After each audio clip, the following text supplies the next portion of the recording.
নমস্কাৰ study ৰেছফুলি YouTube চেনেলটোলৈ আটাইকে স্বাগতম জনাইছো। আজিৰ এই ভিডিঅ'টিত আমি দ্বাদশ শ্ৰেণীৰ অল্টাৰনেটিভ ইংলিছৰ ওয়াইলফ্ৰেড অৱেনে লিখা ষ্ট্ৰেঞ্জ মিটিং নামৰ কবিতাটিৰ অসমীয়া সাৰাংশ পঢ়িম। It seemed that out of battle I escaped. ইয়াত সৈনিক বুলি গণ্য কৰা বক্তাজনে যুদ্ধক্ষেত্ৰৰ ভয়াবহতাৰ পৰা আঁতৰি যোৱাৰ কথা কয়। এই প্ৰসংগত পলায়ন বা এস্কেপ শব্দটোৰ ব্যৱহাৰে আমাক যুদ্ধৰ ভয়ংকৰ বাস্তৱতাৰ পৰা আঁতৰি আহিবলৈ তেওঁৰ ইচ্ছাৰ কথা ভাবিবলৈ বাধ্য কৰে।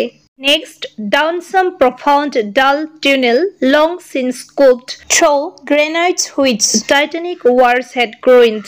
বক্তাজনে এটা সুৰংগত সোমাই যায় যিটো জীৱন আৰু মৰণৰ মাজৰ ঠাইৰ প্ৰতীক। যুদ্ধৰ কঠোৰ বাস্তৱতাৰ পৰা ওলাই অহাৰ পথ। সুৰংগটো গভীৰ আৰু নিস্তেজ বুলি কোৱা হৈছে, যাৰ বাবে এক দুখ আৰু ম্লান অনুভৱ হয়। Next lines, yet also their encumbered sleepers groaned too fast in thought or death to be bestirred. বক্তাই লগ পোৱা শুই থকা মানুহবোৰ সম্ভৱতঃ যুদ্ধত মৃত্যু হোৱা আন সৈনিক হ'ব পাৰে। তেওঁলোকৰ হুমুনিয়াবোৰে দেখুৱাইছে যে মৃত্যুৰ পিছতো তেওঁলোকৰ অন্তৰত বেদনা আছিল, যিয়ে দেখুৱাইছে যুদ্ধ কিমান ভয়ানক বা আঘাতজনক হ'ব পাৰে। চিন্তাৰ গভীৰ টোপনি অথবা মৃত্যুৱে দেখুৱাইছে যে তেওঁলোকে কোনো ধৰণৰ সঁহাৰি নিদিয়ে বা কাম কৰিব নোৱাৰে। যুদ্ধই মানুহক কেনেকৈ অজ্ঞান অনুভৱ কৰে তাৰ লক্ষণ হ'ব পাৰে এয়া। পৰৱৰ্তী কেইটামান শাৰী, Then as I probed them, one sprang up and stared with piteous recognition in fixed eyes, lifting distressful hands as if to bless. ইয়াৰ মাজতে যুদ্ধত নিহত হোৱা সৈনিকসকলৰ এজনে উঠি জীয়াই থকাৰ চিন দেখুৱাই তেওঁৰ চকুত দুখৰ পৰিচয়ৰ পৰাই বুজা যায় যে তেওঁ মানুহজনক সহযোগী সৈনিক হিচাপে চিনি পাইছে আৰু তেওঁলোকে যে কষ্টৰ মাজেৰে পাৰ হৈছে সেই কথা বুজি পাইছে। তেওঁৰ হাত দুখন ওপৰলৈ তুলি লোৱাৰ অৰ্থ হ'ব পাৰে যে তেওঁ বক্তাজনক আশীৰ্বাদ বা ক্ষমা কৰিবলৈ বৃথা চেষ্টা কৰিছিল, যিয়ে যুদ্ধৰ বিদ্ৰূপ আৰু দুখদায়ক ঘটনা দেখুৱায়। নেক্সট দুই শাৰী লৈছো, And by his smile I knew that sullen hall, by his dead smile I knew we stood in hell. এই দুটা শাৰীত সৈনিকৰ মৃত হাঁহিটোৰ কথা কৈ কবিয়ে ইংগিত দিব বিচাৰিছে যে তেওঁ ইতিমধ্যে উপলব্ধি কৰিছে যে ইয়াৰ বাবে তেওঁ চিলেন হল আৰু হেল শব্দৰ ব্যৱহাৰ কৰিছে। এই শব্দবোৰে যুদ্ধৰ অন্ধকাৰ জগতখনৰ ফালেও আঙুলিয়াই দিয়ে।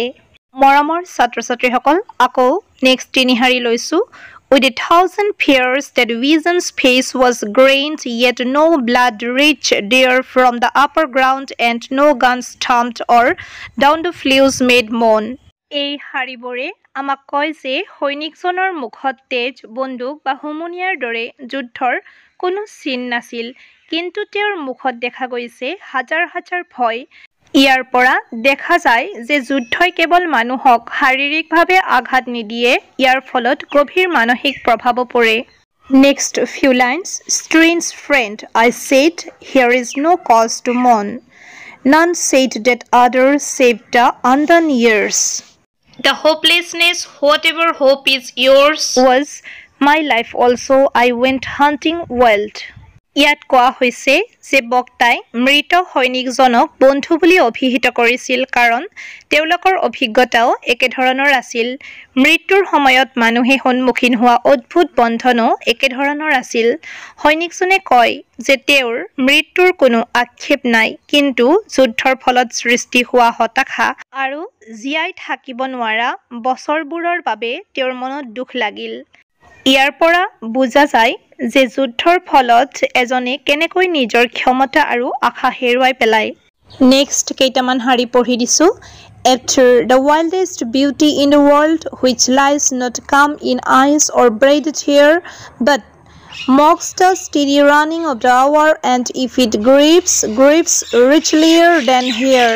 ইয়াত কৈছে যে মৃত সৈনিকজনে ভাবিছিল যে যুদ্ধই কেনেদৰে তেওঁৰ জীৱনৰ সৌন্দৰ্যৰ সন্ধানক চুটি কৰি বা কম কৰি পেলাইছিল তেওঁ বিচৰা সৌন্দৰ্য তেওঁৰ চেহেৰাত নহয় জীৱনৰ খন্তেকীয়া মুহূৰ্তবোৰতহে আছিল সেই সৌন্দৰ্য তেওঁ হেৰুৱাই পেলাইছিল নেক্সট কেইটামান শাৰী পঢ়ি দিছো For by my glee might many men have loved, and of my weeping something had been left which must die now. I mean the truth untold, the pity of war distilled.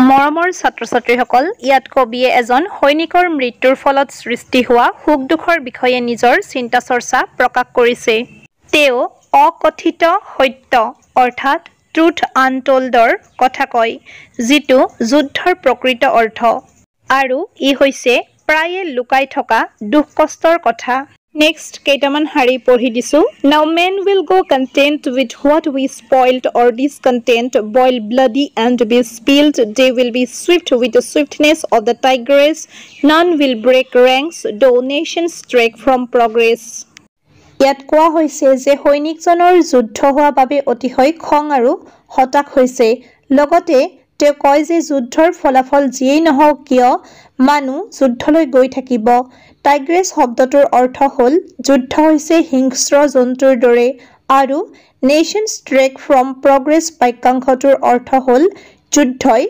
সভ্যতাক এখোজ পিছুৱাই লৈ যায় next কেইটামান শাৰী লৈছো Courage was mine and I had mystery. Wisdom was mine and I had mastery. To miss the march of this retreating world into vain citadels that are not walled.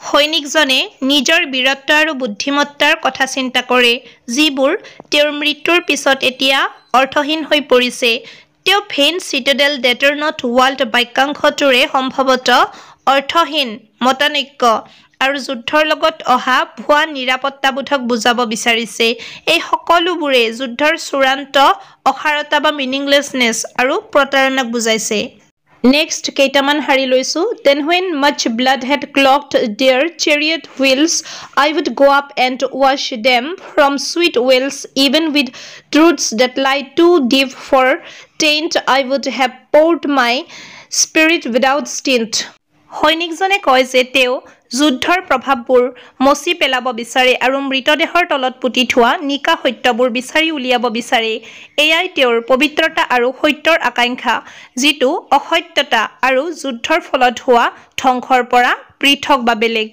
Next দুই শাৰী লৈছো But not thrones, not on the seas of war, foreheads of men have bled where no owns were.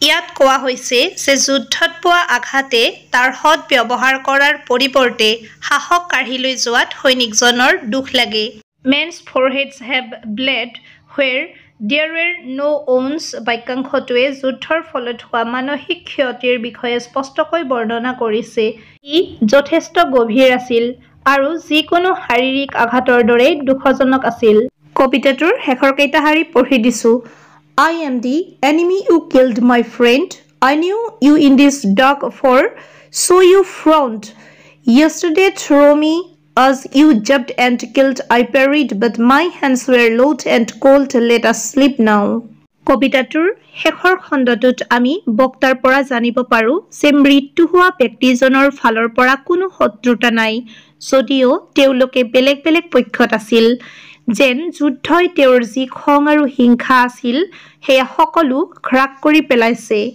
মৰমৰ ছাত্ৰ-ছাত্ৰীসকল ভিডিঅ'টি ইমানতে শেষ হ'ল চাই ভাল লাগিলে লাইক শ্বেয়াৰ আৰু কমেন্টৰ লগতে চেনেলটো সাবস্ক্ৰাইব কৰিবলৈ নাপাহৰিবা ধন্যবাদ